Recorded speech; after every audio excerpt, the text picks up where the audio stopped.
सुप्रभात। देवी भगवती जी की महिमा। देवी भगवती जी की महिमा। प्राचीन काल में एक समय व्यास जी ने गौरैया दंपति को अपने दो नवजात शिशुओं को स्नेह करते देखा। ये देखकर व्यास जी के मन में पुत्र प्राप्ति की इच्छा हुआ। साथ ही उन्होंने ये भी सोचा कि पुत्र रहित मनुष्य की सदगति नहीं होती, परंतु गृहस्थाश्रम चलाने के लिए पत्नी और धन की आवश्यकता होती है, जो मेरे पास नहीं है। इस प्रकार चिंतन करते हुए व्यास जी का मन अत्यंत खिन्न हो गया। अंततः उन्होंने तपस्या करने के लिए मेरू पर्वत पर जाने का निश्चय किया।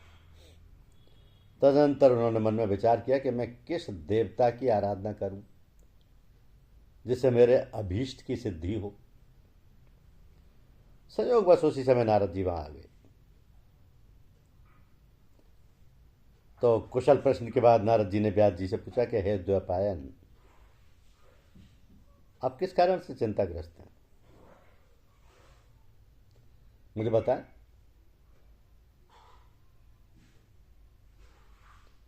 तो व्यास जी ने कहा, है महर्षि, संतानहीन की सदगति नहीं होती।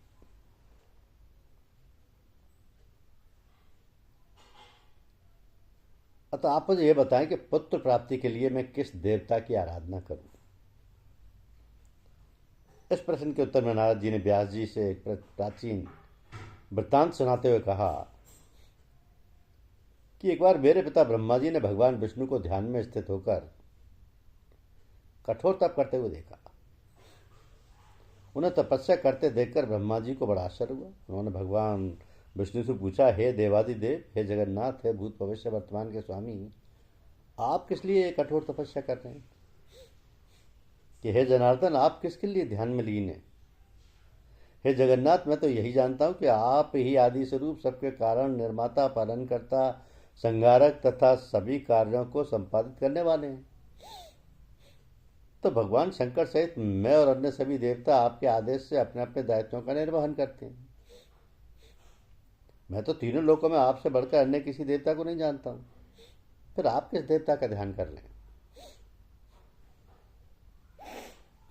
ब्रह्मा जी का वचन सुनकर भगवान विष्णु ने उनसे कहा कि हे ब्रह्मन, किसी शक्ति के द्वारा ही आप सृष्टि के कर्ता हैं। मैं भरता हूं और शंकर जी हरता।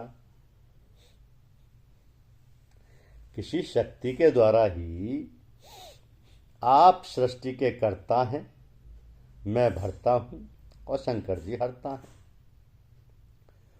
उस शक्ति के ना रहने पर आप ना तो सृष्टि रचना कर सकते हैं, ना मैं पालन कार्य कर सकने में समर्थ हो सकता हूं, और ना तो शंकर जी संहार कर सकते हैं। उसी शक्ति का अवलंबन प्राप्त कर मैं सदा तपश्चरण करता रहता हूं। तो हे प्रभु, हम सभी निरंतर उसी शक्ति के अधीन रहते हैं। त्रियोगनी में उत्पन्न होना किसी के लिए भी प्रिय नहीं होता। मैं अपनी इच्छा से बामन, बारह आदि योनियों में उत्पन्न नहीं होता हूं, अपितु इसमें उसी शक्ति की प्रेरणा ही परम कारण है।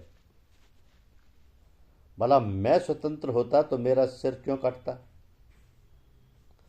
और घोड़े का सिर वाला है ग्रीव अवतार मैं क्यों लेता? अतएव मैं स्वतंत्र नहीं हूं, अपितु सर्वथा उसी शक्ति के अधीन हूं और निरंतर उसी शक्ति का ध्यान करता रहता हूं।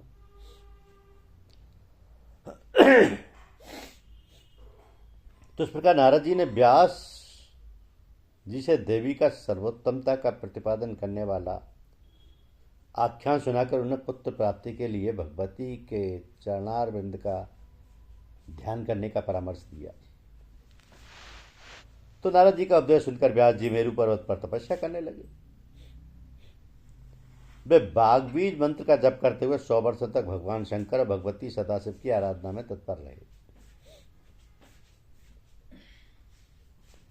उनकी इस उग्र तपस्या से इंद्र भयभीत हो गए।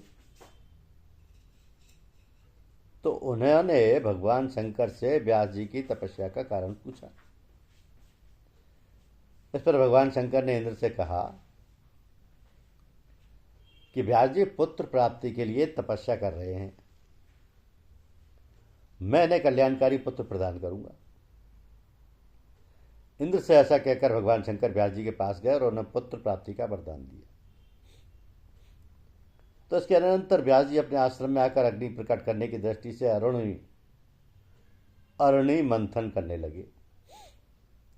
अरणि से प्रगटित अग्नि को देखकर व्यास जी के मन में पुत्रोत्पत्ति का भाव आया, परंतु वे विचार करने लगे कि मुझे पत्नी तो है नहीं, तथा स्त्री तो सदा बंधन का कारण ही बनी रहती है, इसलिए ग्रस्त होने की मुझ में प्रवृत्ति भी नहीं है। उसी समय में उन्हें घृताची नामक एक अप्सरा दृष्टिगोचर हुई।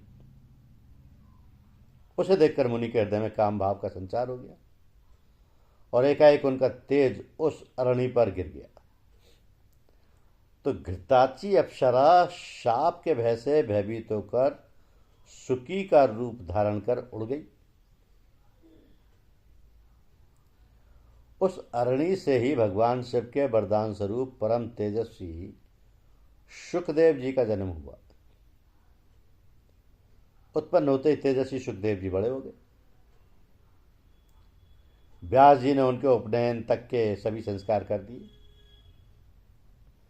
उसी समय आकाश से दिव्य मृग चर्म, कमंडलू तथा दंड पृथ्वी पर आ गिरे और उन्हें लेकर सुखदेव जी गुरु बृहस्पति के पास विद्याध्ययन के लिए चले गए।